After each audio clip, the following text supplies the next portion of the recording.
இது எவ்வளவு இப்படிதான் கேக்குறாங்க. ஆக்சுவலா how much price is தான் கேட்கணும். ஆனா இப்படி யாரும் கேட்கறது இல்ல. சரி இதான் தெரிஞ்சுக்கிட்டு நீங்க அது போல பேசலாம், தப்பு இல்ல. இன்னொரு முக்கியமான விஷயம், how muchக்கு பக்கத்துல ஒரு வார்த்தை நவுனா இருக்கணும். அதே சமயத்துல அந்த நவுன் அன்கவுண்டபிளா இருக்கணும், அதாவது என்ன முடியாதா இருக்கணும். பாருங்க எக்ஸாம்பிள்ஸ்ல how much பக்கத்துல வர வாட்டர், பிளட், மில்க் இது எல்லாமே என்ன முடியாது, இது போலதான் வரணும். ஓகே, இப்போ நாம பார்க்க போறது which யூஸ் பண்ணி கொஸ்டின் எப்படி கேட்கறது. இந்த which நவுனுக்கு முன்னால வரணும். அந்த நவுன் சிங்குலராவும் இருக்கலாம் அல்லது ப்ளூரலாவும் இருக்கலாம். எக்ஸாம்பிள்ஸ் பாருங்க. which bus goes to Pandi பஜார், எந்த பஸ் பாண்டி பஜாருக்கு போகிறது. which party has won the election, எந்த கட்சி தேர்தலில் ஜெயித்திருக்கிறது. which car is rupees 26 lakhs, எந்த கார் 26 லட்சம். which bank is giving more interest, எந்த பேங்க் அதிக வட்டி தந்து கொண்டிருக்கிறது. which flower blooms once in 12 years, எந்த பூ 12 வருடத்திற்கு ஒரு முறை பூக்கிறது. இது போல எத்தனை எக்ஸாம்பிள்ஸ் வேணாலும் கொடுத்துட்டே போலாம். இந்த கொஸ்டின்ஸ் எல்லாம் எல்லா டென்ஸ்லயும் யூஸ் பண்ணலாம். சரி, இப்ப அடுத்து நாம பார்க்க போறது வாட். இந்த வாட்டுக்கு அடுத்து வர வார்த்தை கண்டிப்பா நவுனா இருக்கணும். வாட்னா என்னன்னு அர்த்தம். எக்ஸாம்பிள் பாருங்க. What colour is the god, கடவுள் என்ன நிறம். What movie did you see, நீ என்ன படம் பார்த்தாய். வாட் புக் இஸ் திஸ், இது என்ன புத்தகம். What favour do you want, உனக்கு என்ன உதவி வேண்டும். What dictionary shall I buy, நான் என்ன டிக்ஷனரி வாங்கலாம். இது போல வாட் யூஸ் பண்ணி எத்தனை எக்ஸாம்பிள்ஸ் வேணாலும் கொடுத்துட்டே போலாம். சரி, இப்போ ஹூஸ் யூஸ் பண்ணி கொஸ்டின் எப்படி கேட்கறதுன்னு பார்க்க போறோம். ஹூஸ்னா யாருடைய அல்லது எதனுடைய. இந்த கொஸ்டினும் நவுனுக்கு முன்னாலதான் வரும். புக்ல எக்ஸாம்பிள்ஸ் கவனிங்க. Whose child gets first rank, யாருடைய குழந்தை முதல் மதிப்பெண் எடுக்கிறது. ஹூஸ் ஐடியா இஸ் திஸ், இது யாருடைய idea. Whose son is Vijay, Vijay யாருடைய பையன். Whose property is LIC, LIC யாருடைய சொத்து. Whose friend is Veerappan, Veerappan யாருடைய நண்பன். இது போல எத்தனை எக்ஸாம்பிள்ஸ் வேணாலும் ஹூஸுக்கு பக்கத்துல நவுனை போட்டு சொல்லிக்கிட்டே போலாம்.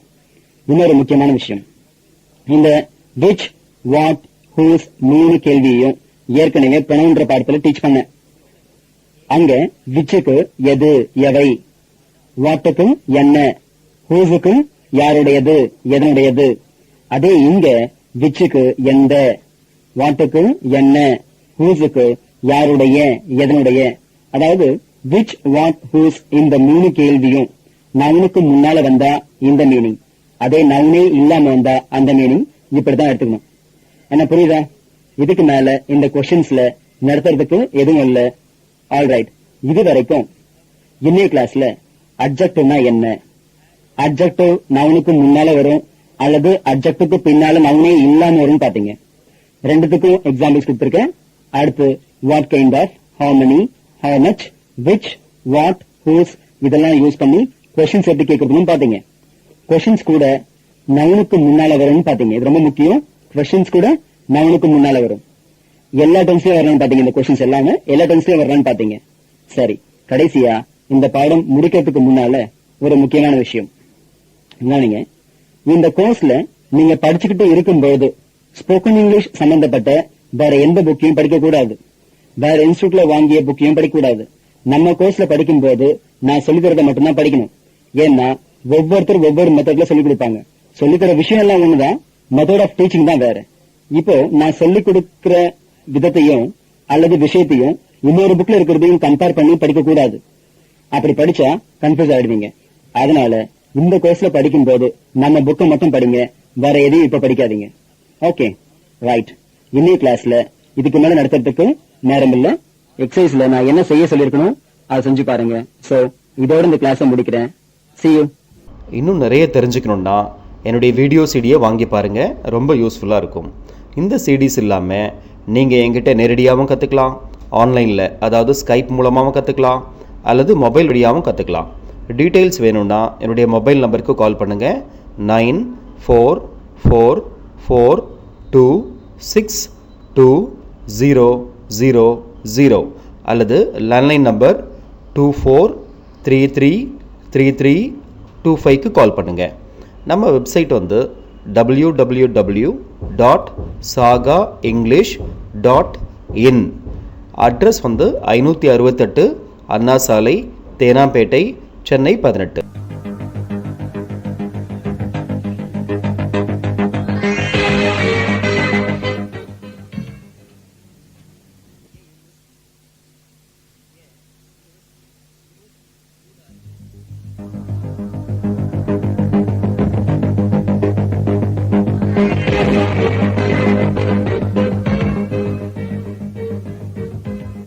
சாகா வழங்கும் ஸ்போக்கன் இங்கிலீஷ் கோர்ஸ்.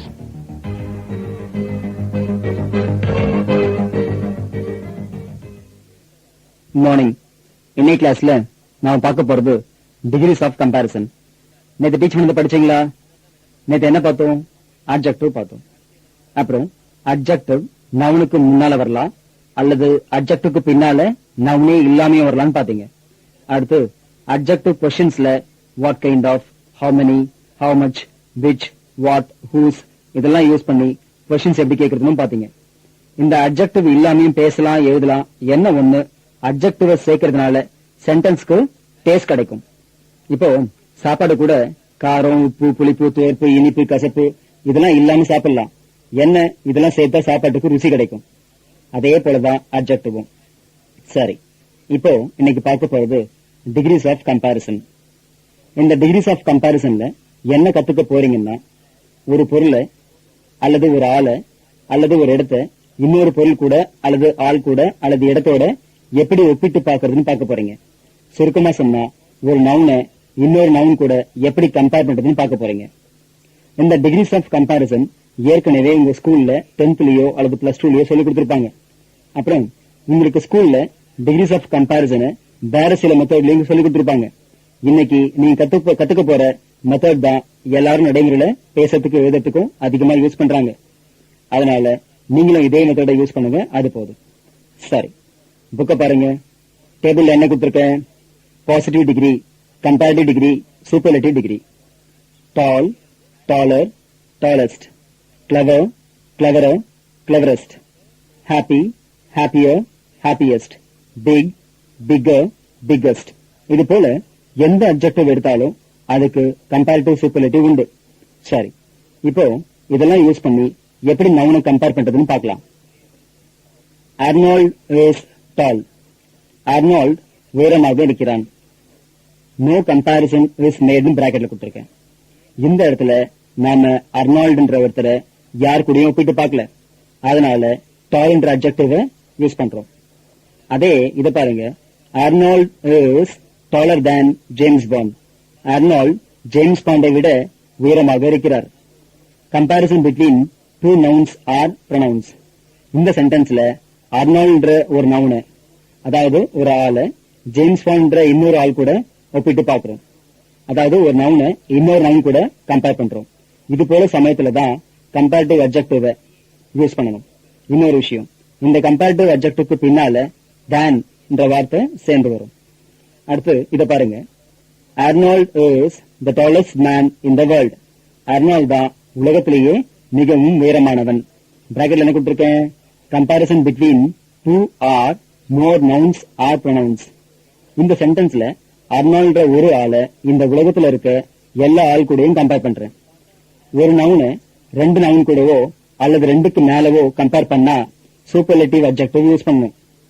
இந்த சூப்பர்லேட்டிவ் அட்ஜெக்டிவ்க்கு முன்னால எப்பவும் டன்ற வார்த்தையை போடணும். அவ்வளவுதான். இத சுருக்கமா சொன்னா, ஒரு நவுனை பத்தி ஏதாவது சொல்றதுக்கு பாசிட்டிவ் டிகிரி யூஸ் பண்ணணும். அதே அந்த நவுனை இன்னொரு நவுன் கூட கம்பேர் பண்ணா கம்பேரிட்டிவ் டிகிரி. அதே அந்த நவுனை ஒரு நவுனுக்கு மேலேயோ, அதாவது ரெண்டு நவுன் கூடவோ அல்லது ரெண்டுக்கு மேலேயோ கம்பேர் பண்ணா சூப்பர்லேட்டிவ் டிகிரி யூஸ் பண்ணணும். அந்த எக்ஸாம்பிள மறுபடியும் படிக்கிறேன், கவனிங்க. Arnold is tall. Arnold is taller than James Bond.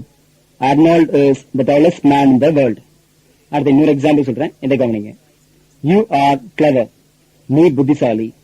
You are cleverer than me. நீ என்னை விட புத்திசாலி. You are the cleverest boy in our family. நீதான் நம்ம குடும்பத்திலேயே ரொம்ப புத்திசாலி. இப்போ மேல கொடுத்திருக்க எக்ஸாம்பிள்ஸ பாருங்க. ப்ரொனவுனை கம்பேர் பண்ணிருக்கேன். மத்த எக்ஸாம்பிள்ஸ நவுனை கம்பேர் பண்ணிருக்கேன். இதுல ப்ரொனவுன்ஸ கம்பேர் பண்ணிருக்கேன். கவனிங்க. நவுனையும் கம்பேர் பண்ணலாம், ப்ரொனவுனையும் கம்பேர் பண்ணலாம். கடைசியா இந்த எக்ஸாம்பிள் பாருங்க.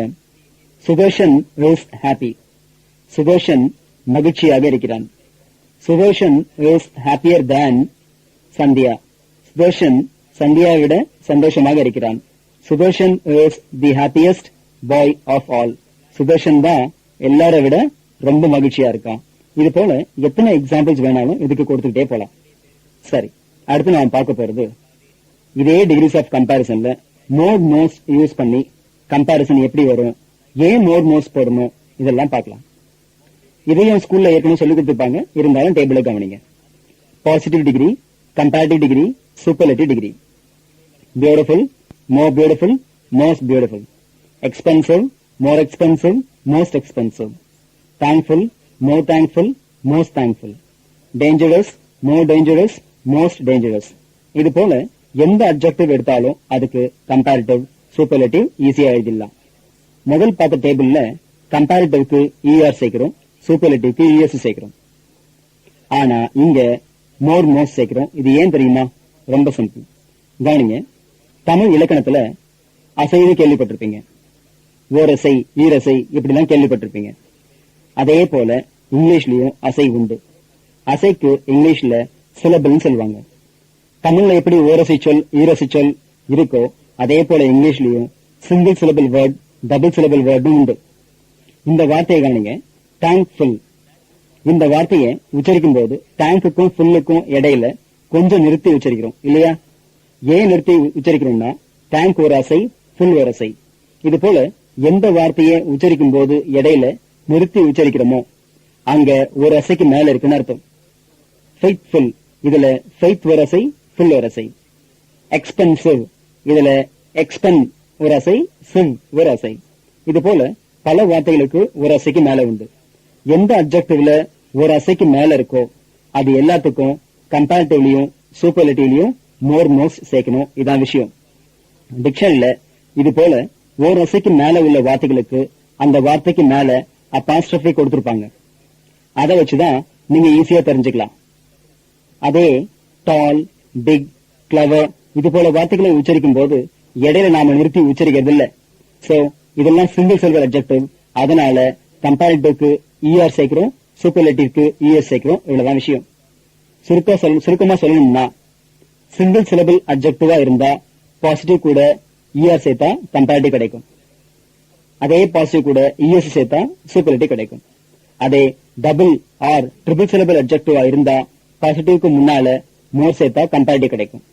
அதே பாசிட்டிவ்க்கு முன்னால மோர் சேர்த்தா சூப்பர்லேட்டிவ் கிடைக்கும். இவ்வளவுதான் விஷயம். எல்லா டிக்ஷனரிலையும் பாசிட்டிவ் மட்டும் தான் கொடுத்திருக்கும். கம்பேரிட்டிவும் சூப்பர்லேட்டிவும் நாம தான் அமைச்சுக்கணும். நான் புரியுதா? சரி, கொடுத்திருக்க ரெண்டாவது டேபிளுக்கு எக்ஸாம்பிள்ஸ் பார்க்கலாம். புக்க கவனிங்க. Sushmita is beautiful. சுஷ்மிதா அழகாக இருக்கிறாள். Sushmita is more beautiful than Aishwarya. Sushmita ஐஸ்வர்யாவை காட்டிலும் அழகாக இருக்கிறாள். Sushmita is the most beautiful girl in the universe. Sushmita தான் அண்டத்திலேயே மிகவும் அழகாக இருக்கிறாள். அடுத்து இதை பாருங்க. Dog is a thankful animal. நாய் ஒரு நன்றி உள்ள விலங்கு. Dog is more thankful than gate.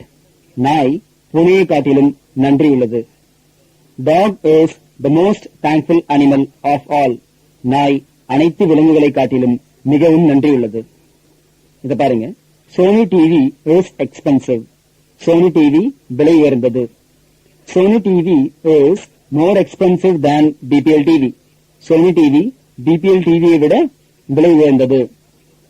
Sony TV is the most expensive TV in the shop.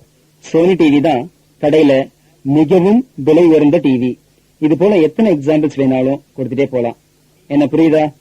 சரி, இப்போ இந்த புக்ல கொடுத்திருக்க நோட்ஸ் ஒன் பை ஒன்னா பாருங்க. Note 1. Add ER and EST for comparative adjective and superlative adjective respectively if the adjective has single syllable. அதாவது adjective ஒரு syllableல இருந்தா கம்பேரிட்டிவ்க்கு ER சேர்க்கணும், சூப்பர்லேட்டிவ்க்கு ES சேர்க்கணும். அதே நோட் 2 பாருங்க. Note 2 add more and most before comparative adjective and superlative adjective respectively if the adjective has 2 or more syllables. அதாவது adjectiveல 2 அசையோ அல்லது 3 அசையோ இருந்தா comparative adjectiveக்கு முன்னால more வரும், superlative adjectiveக்கு முன்னால most வரும். Note 3 than is used always after comparative adjective and the is used always before superlative adjective. அதாவது comparative adjectiveக்கு பின்னால than எப்பவுமே வரும். அதே superlative adjectiveக்கு முன்னால எப்பவும் theன்ற வார்த்தை வரும். இந்த 3 நோட்ஸையும் எப்பவும் மறக்கூடாது. இதுக்கு மேல இந்த பாடத்துல நடத்துறதுக்கு எதுவும் விஷயம் இல்ல. இப்போ நாம அடுத்து பார்க்க போறது நியூ லெசன். லெசன் பேரு நவுன் கேஸ். கேஸ்னா வேற்றுமைன்னு அர்த்தம். நான் முதல்லயே சொன்னேன், தலைப்பு முக்கியம் இல்ல, நடத்துற விஷயம் தான் முக்கியம். சரி, இப்போ இந்த பாடத்துல நாம தெரிஞ்சுக்க போறது இந்த அப்பாஸ்ட்ரபி எஸ் அப்படின்னு உண்டு. இந்த அப்பாஸ்ட்ரபி எஸ் எங்கெல்லாம் போடலாம், எங்கெல்லாம் போடக்கூடாது, போட்டா என்ன மீனிங், இதெல்லாம் பார்க்க போறோம். புக்க பாருங்க. இது ரூல்ஸ் கொடுத்திருக்கேன், ஒவ்வொரு ரூலா பார்க்கலாம். First rule, add apostrophe s with singular noun not ending with hissing sound. hissing soundல முடியாத வார்த்தைக்கு apostrophe s சேர்க்கலாம். திருவள்ளுவர் திருக்குறள், திருவள்ளுவருடைய திருக்குறள், திருவள்ளுவர் முடியும் போது இருள முடியுது, அதனால apostrophe s போட்டிருக்கேன். கமல்ஸ் ஆக்டிங், கமலுடைய நடிப்பு, இங்க கமல்ன்ற வார்த்தை hissing soundல முடியல, கமல் இல்ல முடியுது, அதனால apostrophe s போடுறோம். சிட்டிசன்ஸ் டியூட்டிஸ், குடிமகனுடைய கடமைகள், சிட்டிசன் இல்ல முடியுது, அதனால apostrophe s போடுறோம். டாக்ஸ் தேங்க்ஃபுல்னஸ், நாயுடைய நன்றி, டாக் இக்ல முடியுது, அதனால apostrophe s போடுறோம். மதர் தெரேசாஸ் சர்வீஸ், அன்னை தெரேசாவுடைய சேவை, சா அதாவது அன்னை தெரேசான்ற வார்த்தை சால முடியுது, அதனால apostrophe s போடுறோம். இது போல நிறைய எக்ஸாம்பிள்ஸ் இதுக்கு கொடுத்துட்டே போலாம். ரைட். செகண்ட் ரூல பாருங்க.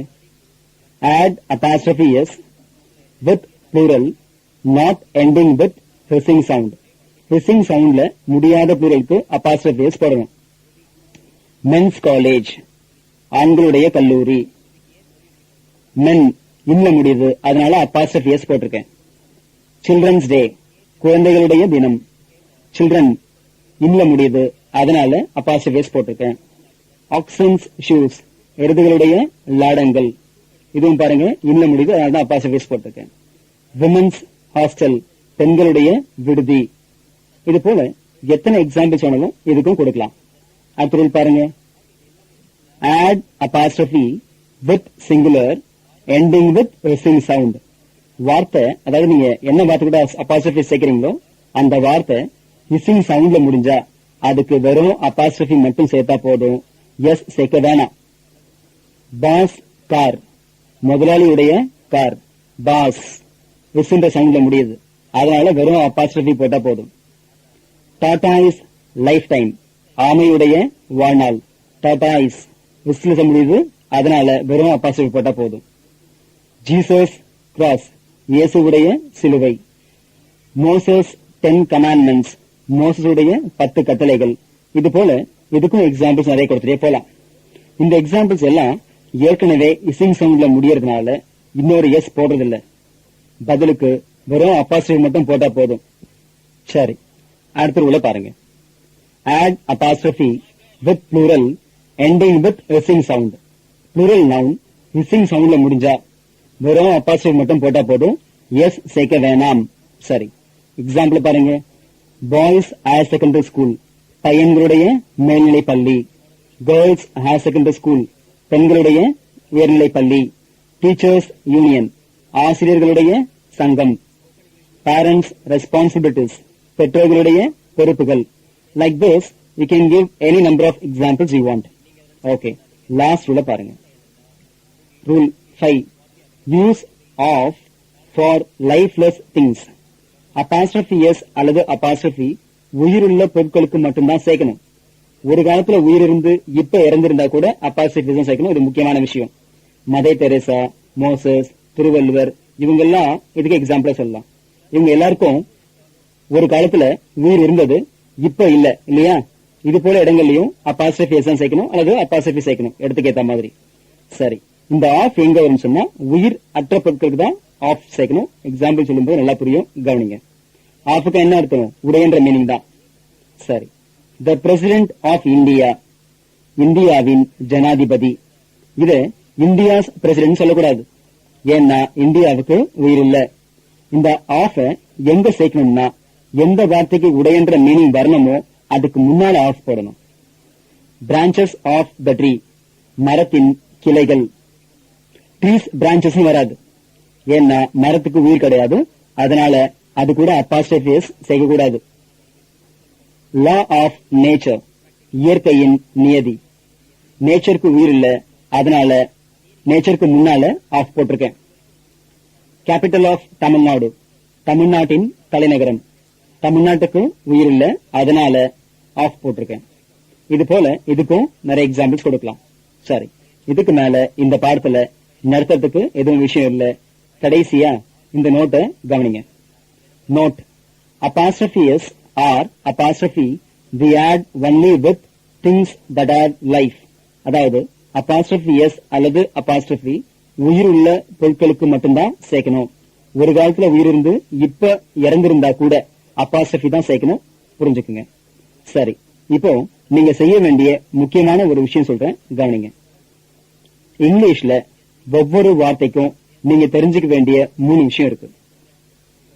இங்கிலீஷ்ல ஒவ்வொரு வார்த்தைக்கும் நீங்க தெரிஞ்சுக்க வேண்டிய 3 விஷயம் இருக்கு. அது என்னன்னா, ஒன்னு மீனிங், இன்னொன்னு ப்ரொனவுன்சியேஷன், அடுத்து ஸ்பெல்லிங்.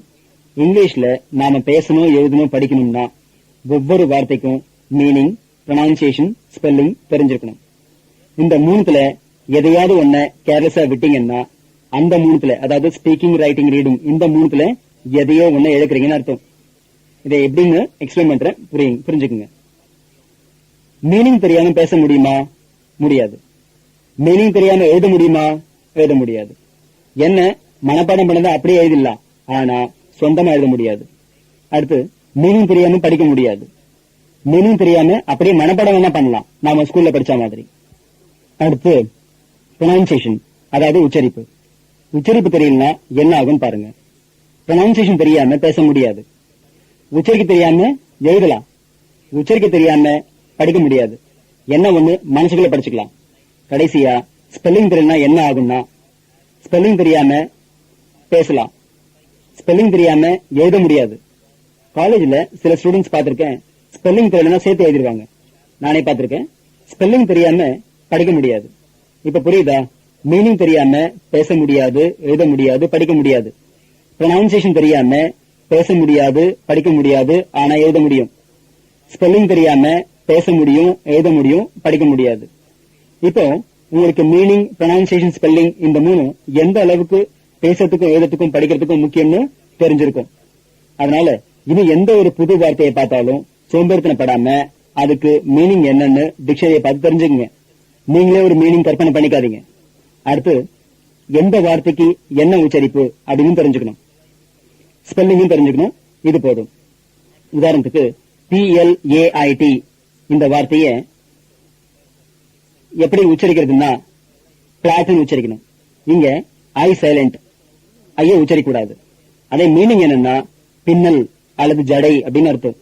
இதுக்கு ஸ்பெல்லிங் என்ன? PLAIT. அடுத்து CONSCIENCE என்ற வார்த்தைக்கு மீனிங் என்ன? மனசாட்சி. அது கான்சைன்ஸ் உச்சரிக்கணும். இது என்ன மீனிங்? மனசாட்சி. ப்ரொனவுன்சியேஷன் என்ன? கான்சைன்ஸ். ஸ்பெல்லிங் என்ன? CONSCIENCE. இத பாருங்க. OBEN என்ற வார்த்தைக்கு என்ன மீனிங்னா அடுப்புன்னு அர்த்தம். ஆக்சுவலா இந்த OBEN இந்த வார்த்தைய ஓவன் உச்சரிக்கிறாங்க. ஓவன் உச்சரிக்கூடாது, அவன் உச்சரிக்கணும்.